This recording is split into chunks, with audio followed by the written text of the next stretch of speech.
The rocks began to clatter in place as the bridge gave a long, quaking shudder. She looked up at Curtis, who was frozen in place in the center of the track. They stared at each other, wide-eyed, as the trembling began to grow stronger, the steel grinders of the trusses lowing in complaint. "Jane!" shouted Prue.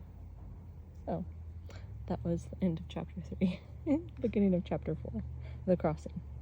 From the quick glance that Prue was afforded of the train, she could tell it was not a long one, but it was moving at a fairly steady pace, puffing up the incline of the hill they had climbed minutes before. She turned and bolted for her bike, lifting it from where it rested against the side of the bridge and tossing it between the rails of the track. She vaulted the seat and jammed down on the pedals, sending the back tire into a free spin against the loose rock between the railroad ties. "Wait for me!" screamed Curtis from behind her. The metal of the bridge was now heaving and rattling under the weight of the oncoming locomotive. Prue was already in motion and threw a fast glance over her shoulder to measure the distance between her bike and the train, backdropped by the ominous iron face of the train bursting through the mist. Curtis was running towards her, his arms swinging in frantic arcs. The bike frame jolted with every wooden tie she crossed, and she had to keep a studied eye on the space in front of her in order to keep the bike upright on the unsteady ground. The radio flyer in tow hopped from tie to tie, threatening to upend at each pedal. "Jump in the back!" shouted Prue over the deafening hiss of the train. "I can't, you're moving too fast," Curtis shouted. Prue swore under her breath and pumped the handle brakes. Her back tire fishtailing in the gravel. The train, now reaching the middle section of the bridge, let out a staccato burst of whistle. The tracks audibly groaning under its weight, Curtis dove for the radio flyer and let out a bone-numbing oof as his body met the metal floor of the wagon. He grasped the sides of the wagon and hollered, "Go!" and Prue was off, peeling a wake of shell from the track and firing down the far side of the bridge. On the other side of the bridge, the track split into a Y at a dense, deep green bank of trees. Prue was picking up speed on the gradual incline as the end of the bridge came into view, and her bike leapt and kicked against the pounding of the tires on the ties. The wagon, now frightened with Curtis's writhing body, held to the ground much better, though Prue was panting to keep her momentum up. The train was getting louder beneath them. She couldn't bring herself to steal a glance to mark its progress. Her eyes were intent on the far side of the river.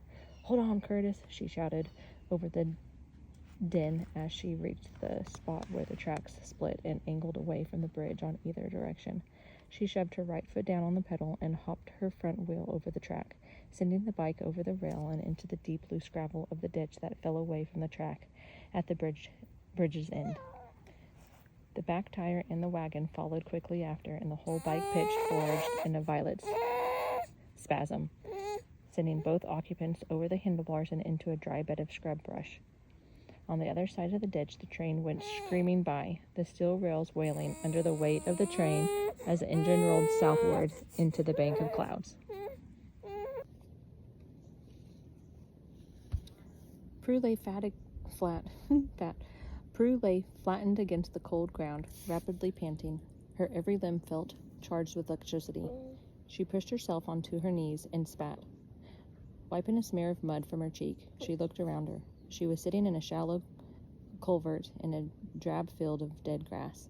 Just beyond stood the industrial waste, a bizarre and imposing neighborhood of windowless buildings and silos. Beyond that lay the first rise of the steep hill, blanketed thickly with a dizzying retinue of towering trees. They were on the borderlands of the impossible wilderness. She shuddered.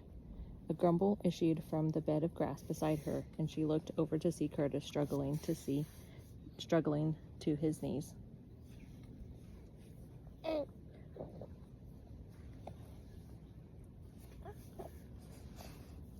The red radio flyer wagon obstinately clinging to his back like a turtle shell. He threw it off and rumbled at the nape of his neck. "Ow," he said. He looked at Prue mournfully and repeated, "Ow." "Maybe you shouldn't have followed me then," said Prue, bringing herself to her feet. The wreckage of the bike and wagon lay in a crumpled mess next to them. Prue grunted as she pulled the frame of her bike from the grasp of the culvert's sticker bushes and studied the remains. Most of the bike had withstood the impact well enough, but the front wheel was inevitably bent, its twisted spokes jutting from the rim at desperate angles. Cursing loudly, she dropped the bike and kicked at the clump of thistles, sending up a spray of dirt. Curtis was sitting cross-legged, marveling at the bridge behind them. "I can't believe we made it," he wheezed. "We outran that train." Prue was not listening. She was standing with her hands on her hips, staring at the twisted remnants of her front bike wheel, her brow deeply furrowed. She'd worked all summer on tuning up the bike. The front rim, now disfigured beyond repair, had been practically brand new. Her mission was clearly not getting off to a very good start. "We did pretty well back there," Curtis was saying. "I mean, we worked together really well. You were riding the bike and I was on the wagon." He laughed as he massaged his temples with his fingers. "We were like partners, huh?" Prue's messenger bag had been thrown to the ground during the crash, and she stopped and picked it up, fitting the strap over her shoulder. "Bye, Curtis," she said, leaving behind the bike and the wagon. She began walking through the waste towards the steep hill of trees. The taunting field of dried and burned grass led into the tight grid of the mysterious buildings. Some appeared to be warehouses, paneled in corrugated metal, while others had the aspect of massive boxy silos and had doors at wild heights that seemed to open to nowhere, and yards of metal ducting snaking out of them, leading to the neighboring buildings. A few of the buildings had windows that glowed and flickered red, as if great fires were raging within them. All along this city rang with an instant metallic clanging and the gaseous belching of smokestacks, giving it the strangest appearance of being completely abandoned, yet perfectly active. Far off, the grunts and shouts of